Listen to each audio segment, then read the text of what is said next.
See, marriage is not a commodity that you carry on your head, but many people carry it on their head. It's just an arrangement, so that socially there is some sense to the way you fulfill the needs that you have. A human being has needs, physical, psychological, emotional, financial, social, various kinds of needs. To fulfill these things in a dignified manner, we came up with something called marriage, so that it is fulfilled within a framework. Your desires don't run wild and disturb everything in the society, some kind of a framework, so that it can be conducted in a sensible manner.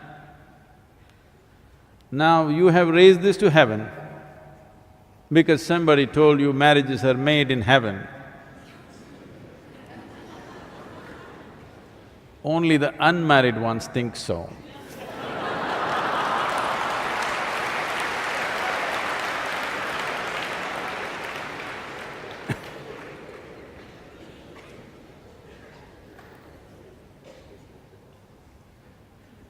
So it's just two people, all right? Now, spiritual process is about turning inward. Can I turn inward with somebody else? Marriage is an arrangement to fulfill certain aspect of your life. Don't complicate life by thinking, we will walk together on the spiritual path. There's no such thing. Because spiritual path is not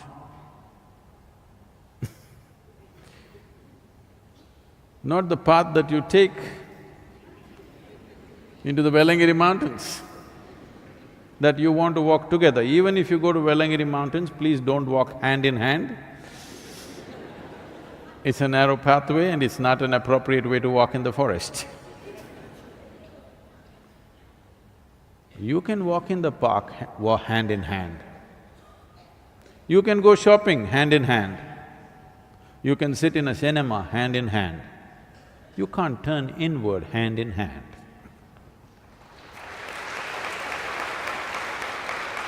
Now, does it mean to say someone who's married? What it means… let's understand this. Someone who is married means someone who's made an official arrangement for their needs in life. A formal arrangement for simple needs that a human being has, which are biological, which are psychological, which are social, many things.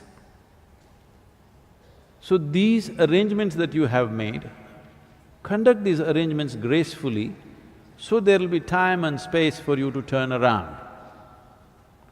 If you pay excess attention to these arrangements, then turning around will not be possible. This does not mean if you're alone, you will do it. If you're alone, you may be always looking out. You spend your entire time and life looking out for somebody, that will also not help. If you think your desires, your longings and your needs can be well handled by an arrangement of marriage, all right? Don't try to raise it to heaven. It doesn't happen in heaven, believe me. And if heaven is making so many mistakes, then we'll have to seriously reconsider many things. So, of course, in India, we don't blame it on the heaven. We do our own calculations of all the arrangements of stars and planets and everything. We match all the planets and stars very well. It's very easy to match stars because they never fought ever.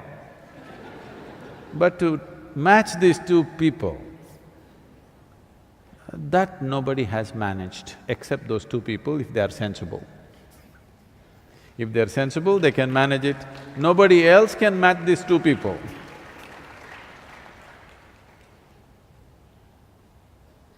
Priests have tried, gods have tried, ghosts and goblins have tried, it's not worked and not worked and not worked.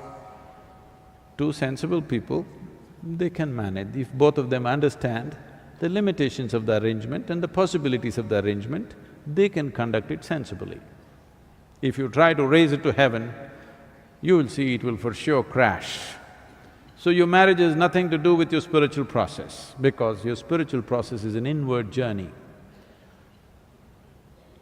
But one dimension of this is, to walk alone, people falter.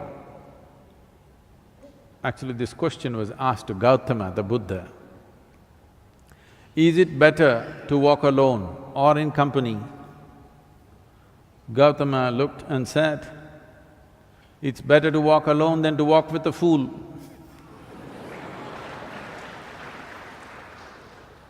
Because Gautama, not me, okay?